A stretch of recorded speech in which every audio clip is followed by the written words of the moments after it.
You want a 10-minute exposition piece to explain how Derry became Derry? You got it.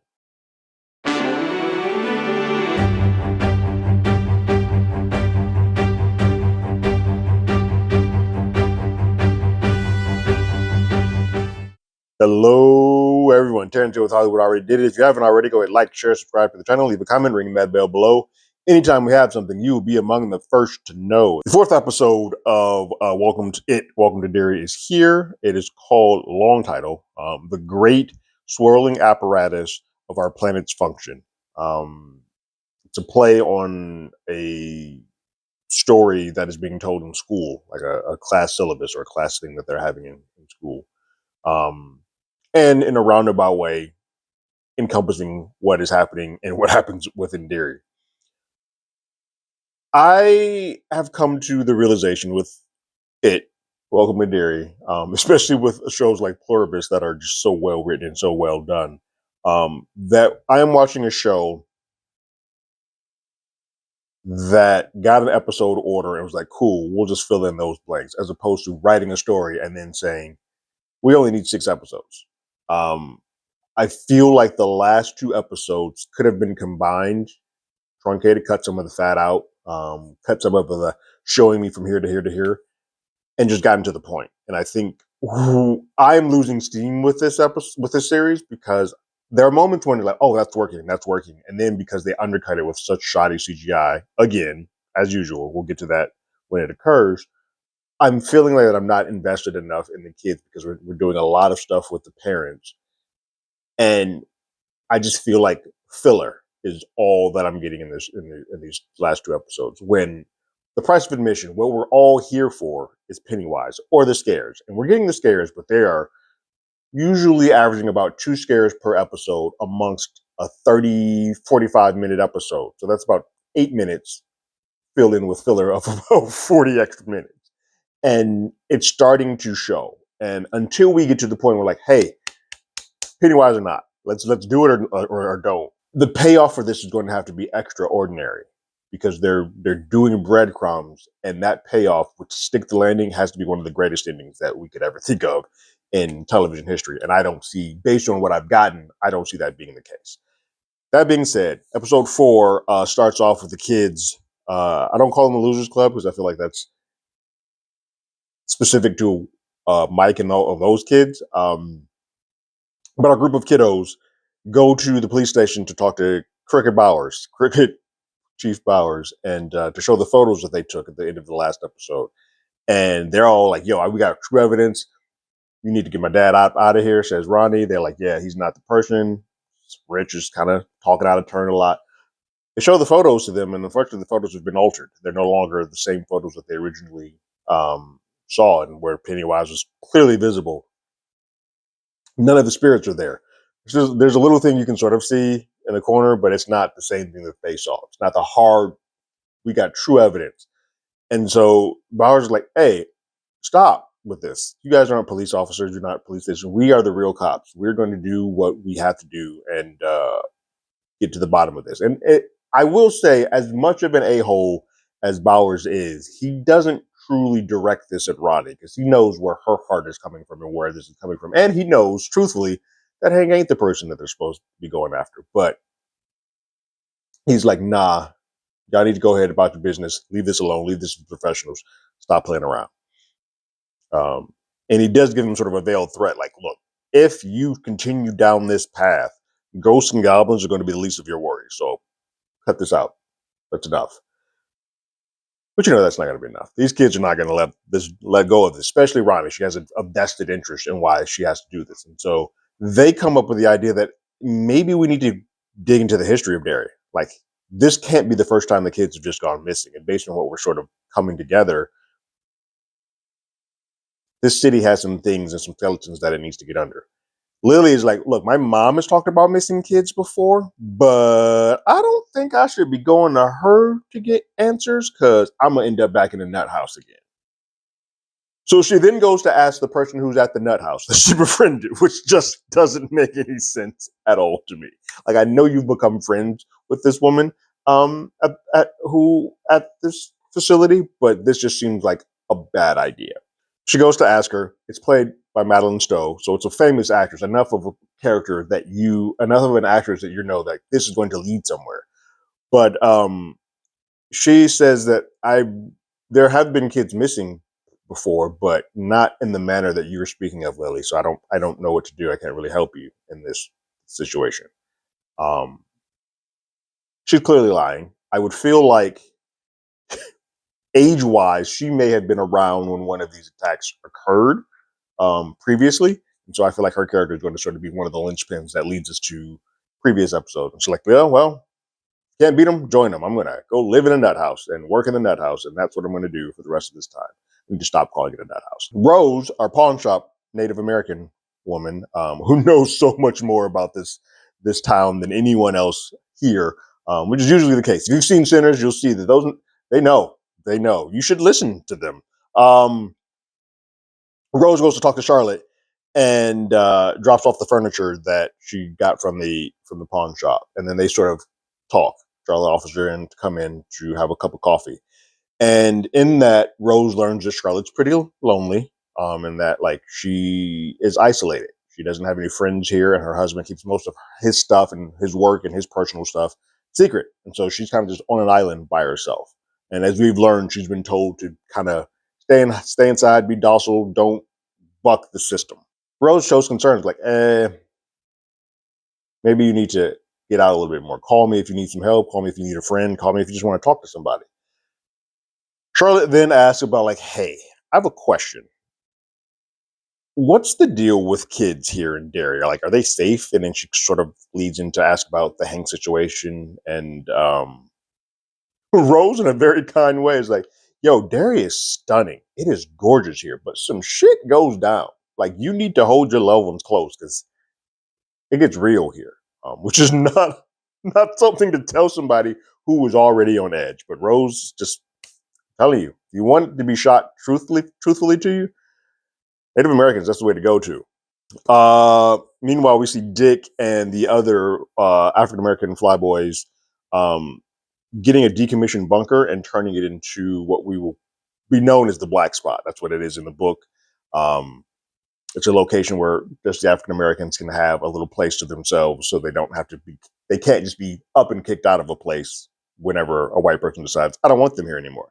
This is their own little place. So they go to this decommissioned bunker, got to do the stuff to clean it up. And when he's there and you can see by the look on Halloran's face, The Shining is giving him warnings and saying, yo, this may not be the place you want to be at. But he continues on to let everybody do their cleaning and sort of give them that hope and that place that they can have. The kids break up and Will goes home, and Charlotte, the warning that Rose gave Charlotte has her on edge. And so she goes and she finds the photos that Will was holding and hiding in his room. And then Will just comes clean about what he and the kids have been doing. And they'll be like, yo, real talk, we've been out here. Some stuff has been coming after some kids. We saw some ghouls and goblins. Shit is real, Mom. Like, it is real out here. And then Will says, like, I don't know what to believe, but I trust and believe that Lily and Ronnie are telling the truth. Like, I don't believe that they are incorrect. It's at that point that Charlotte says, look, there's going to be no more running around in school. Like, as soon as you're done with school, you come right home. Which, as a black kid in this neighborhood, should have been the damn case anyway. But here we are. All of a sudden, she's now putting some rules down. But schooling back only is what she says. And she says, we'll keep this spirit thing that you just told me, we'll keep this between us. Like, it'll be our secret. And so they have a fun little dinner where they have to lie to Dad, Leroy, about it. And Charlotte says that Will is acting weird because there's a girl at school. It's a fun interaction. It only happens in black households. It's they quietly ask, like, yo, the girl that he's digging, she black? They don't come out to say those words, but that's what they lead to, which is hilarious if you are from. It's hilarious, period, but it's definitely hilarious if you are of that culture. Charlotte posits the idea to Leroy, like, hey, you should spend some more time with him. So Leroy decides to take him fishing. It's also Charlotte's way of saying, hey, you guys go off and do some stuff so I can get into some shit and do some investigating, some Scooby-Dooing around Derry while you guys are gone. So Leroy takes Will fishing, and while he's fishing, Leroy has to go to the car to get some more bait because there was a whole situation where Will got a fish and lost the bait, so they got to redo it. When he's gone to the car to go get the bait, Pennywise decides to show his face and attacks Will in a premonition. So Will gets drugged underwater by a version of Pennywise that looks like Leroy, his dad, but all burnt up. And apparently, this is a fear that Will has had since childhood of always seeing his father go down in flames in a fighter jet. Like, so this is a fear that he doesn't really talk about, but it's in his brain. So there's another thing about Pennywise that you can sort of know. You don't have to verbalize the fear. It just if it's in there, even if you haven't talked about it in a long time, he's gonna touch that point. So that happened. Leroy runs back to Will to get him out of the water. And he asks Will what's going on. And Will's like, yo, Derry is messed up. There's some crazy stuff happening here, Dad. And then Leroy sees like the marks on Will's arm to say like, oh, this wasn't just him falling in the water and drowning. Something is amiss. And then we get our first sort of sight of the red balloon, which means Pennywise is almost fully powered up. He's seen that red balloon kind of just floating, and they're like, what is that? Well, that's happening. Charlotte goes to the police station and does basically everything that Leroy has told her not to do. She is checking to see if Hank has gotten the correct or the proper way of being arrested. Was his due process correctly? Was he given phone calls? Was he given the proper attorney as opposed to just doing a public defender that Derry just gives him? Just says, has all that been happening about? It's like, who are you? And like, what are you doing? Like, this doesn't concern you. To which she then says, like, if someone or something is still out there terrorizing these kids, wouldn't the claims against Hank no longer make sense? Like, wouldn't you have to release him when you guys think you have the wrong man? He just dismisses her and dismisses that and says, like, no, Hank's been given proper counsel. He's the man. We've got people who have an eyewitness account of him being there, not being where he said his alibi was, which now we've sort of learned that, yes, he gave an alibi, but he wasn't where he was supposed to be because that means then he's hiding something. And so Charlotte has to kind of find out, like, okay, if he didn't kill the kids, which she sort of believes, but he also wasn't where his alibi was. Something else is amiss, and he sort of has to give that information up to be released. She asks Bowers, hey, can I see him? And he's like, no. Are you a lawyer or anything? She's like, no. So then she goes to go see Hank's mom, where Ronnie lives, and sort of sees Ronnie and asks for permission, basically, to be like, hey, can I go talk to your kid? She's like, I don't think Hank is responsible, and I don't think he was where he says he was. And I don't think that anybody here did the proper things to protect Hank the way that he should be. And while I am not a lawyer, I have a lot of good friends, because she starts saying, like, she's a freedom fighter. She's like, I got all the Ks, the JFK, the MLK, anybody who can handle, I can get a hold of them to get people here to sort of release fire and brimstone on Derry to make this happen. So she finally does give her permission. Like, hey, she has my permission to go see my son. Back at the black spot, while they're prepping the black spot, Dick gets a premonition and starts seeing stuff, another vision. And while that is happening, Leroy pulls up, and Leroy comes in to check, like, hey, what is this city? Like, what are we looking for? And what is this city? Because something is wrong. Something is going on here. My son all of a sudden woke up with, like, came up out of the water with, like, bruises and cuts on his arm. So something is amiss here. And I need you to tell me what this freaking city is. So at that point, Dick's like, I don't know what we're looking for. And I'm not sure that I want to know. I just do what I'm told when I'm told. And as a black man, that's kind of the rules there. And he's a black man with a specific skill set. And so he's like, look, I'm going to use this skill set to kind of just bide my time, make it wave, but I'm not going to make waves. That's just not what I'm going to do here. The kids reconvene back at I think their clubhouse is where they're at. And Will tells them that I've had that fear about my dad for some time, and I've never talked about it. Whatever it is here is playing on our fears, but it's not choosing to kill us. It's toying with us. And so Will, being the smart one of the group, and I feel like the script needing to have a plot device to speed this thing up, he quickly deduces that I feel like he's toying with us to sort of play with his food to get our endorphins and our fear stuff up. I think this monster feeds on our fear, and it can't get into full power until it has completely made us absolutely terrified. And I think once it has gotten us as fearful as it possibly can, it then lashes out to eat us, kind of like snakes do. Um, they feel that if they can stop themselves from actually getting to that full fear level, then they'll have a little bit more control and not being able to be killed. That's when Lily comes up with the idea like, oh, wait, my mom has a drug that she says helps dilute her fears and make her calm and zen like.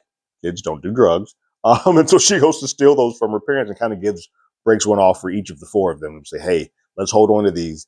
These are good. And when we feel like this fear is coming on or one of these sequences are occurring, put one under your tongue and then go with God. We should be good.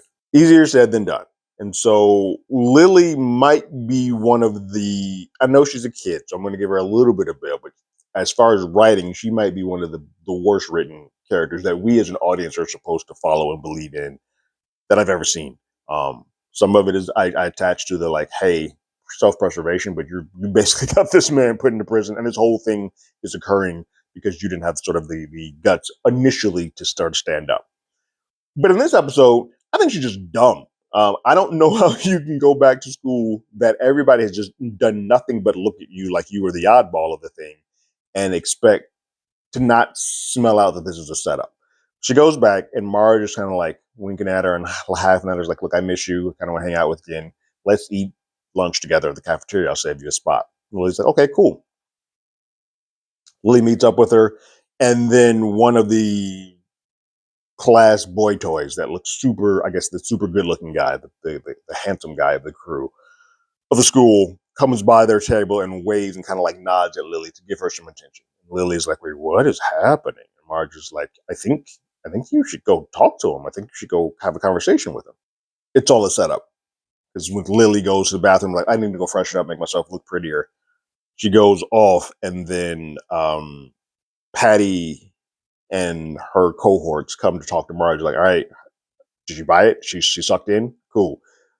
Let's get her back and let's set this all up because they're basically going to make fun of her. Like this guy has no way to make interest of you and bully Lily to make her feel worse than she already does. While that's happening, Charlotte goes back to the precinct with an order from the written permission slip from Hank's mom to go see Hank. And Bowers isn't there. There's another officer there that is saying, "No, I can't have you go in there." And that's when Charlotte sort of starts invoking her ties and is like, hey, look, we can do this and just let me in there.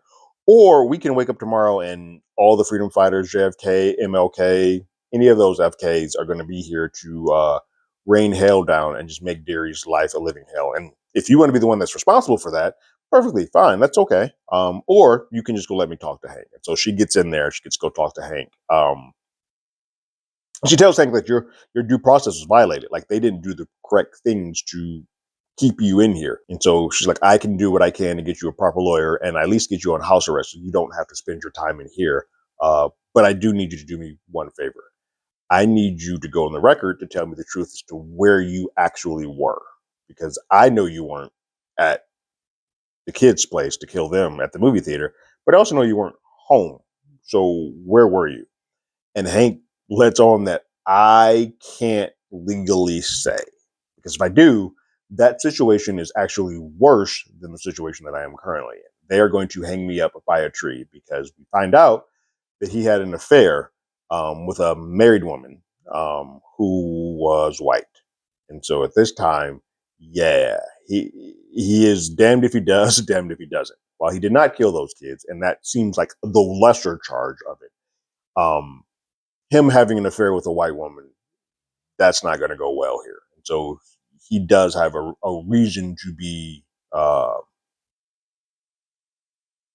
cautious. And he's just hoping on a whim that someone else does something else to a kid that he can kind of get out and buy his time. That way he doesn't have to let out the cat that he also was sleeping with a married woman who was white. We see Shaw for a brief moment, and he has been checking on the sites that Rose gave as hey, these are the sites you should check on.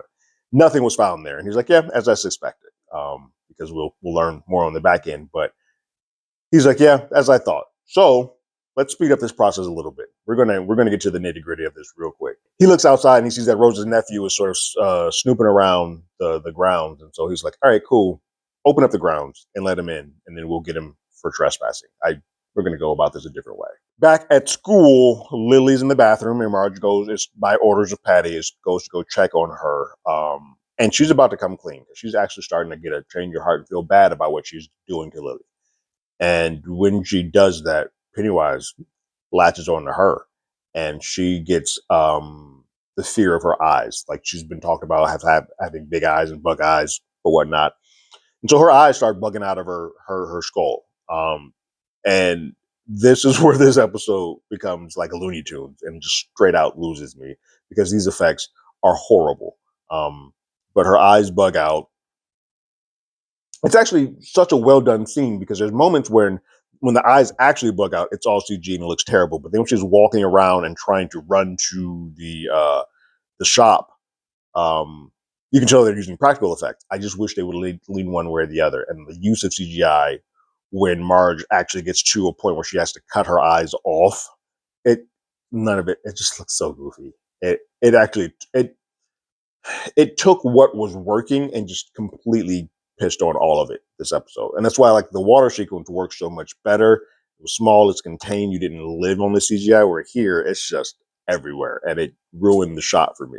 But what happens is Marge has to go and she removes one of her own eyes. She pokes one of her own eyes out in real time. And Lily comes to stop her from doing the other one, has a weapon in her hand, and then all the classmates come in to see Lily on top of Marge with one of her eyes gouged out and blood all over the place. And it just looks bad. It's a bad way. Lily, you're on a one-way trip back to the nut house. You're going back to Juniper. Leroy comes home to check Charlotte. It's like, hey, I've been hearing through the grapevine that you've been moving around and doing some things and doing some digging. And I thought we had a conversation about this. And Leroy says, look, what I'm doing here is too important for you to mess this up. Stop snooping around. Stop doing what you're doing. Leave that to the police and just like, let's just live here and let's just be here so I can do the important work that I'm doing. Can you promise me that you're going to stand down or start a race war in the middle of Derry? And she's like, yeah, I promise I won't, which is BS. Will that night wakes up and looks through his telescope and he catches a glimpse of Pennywise standing there and he freaks out. Leroy hears him, immediately goes to his room and is like, what's going on? Was like, somebody's out there. Leroy looks through the telescope, doesn't see anything, and then he heads out. Not before giving Rose a little bit of crap. I mean, not before giving Charlotte a little bit of crap. He says to her, see what you've done. Now you got people watching our house. Because he puts the blame on her when in fact it has nothing to do with it. So then he gets outside and he sees a red balloon. And he's like, okay, that's the second damn red balloon I've seen around my son that is terrified of some visions. What in the blue hell is happening here in Derry? So then Leroy goes to go see Shaw and like, what's happening? And at that point, Shaw's like, all right, let me let you in on some stuff. And so he and himself behind a glass, two-way mirror, while Dick is with Daniel, who is Rose's nephew. They detain him and then they abuse him and go in on his brain. And then we watch, as an audience, basically the history lesson of how Derry was made, and how this entity managed to find its way to this location. It basically came out of the sky, which is part of what we know. It came out of the sky. Shards were taken off of it, and these shards helped for a while keep the Native Americans safe from this entity. But then eventually it started spreading out a little bit to the point where the Native Americans here decided that they needed more of those shards to help keep themselves protected. But in that time, they all got kind of slaughtered, and their greatest fears all took the best of them and got killed. And so they realized that this was too much of a power that they needed to sort of maintain and contain, and to contain at least the entity into this sort of area, and so that anytime that it got around the shards, it would sort of retreat. They decided to take 13 shards and bury them and burn them into the ground around a sort of city line, basically creating the city line of Derry. And so that is why this spirit is sort of contained to that area. It's sort of all placed here.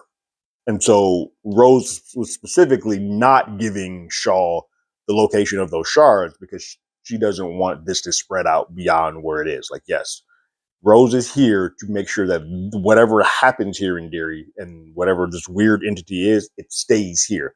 And so the second that Shaw starts digging up those shards, it's going to allow that out. And she's like, nah, that can't happen. So that's why she was throwing them off the scent.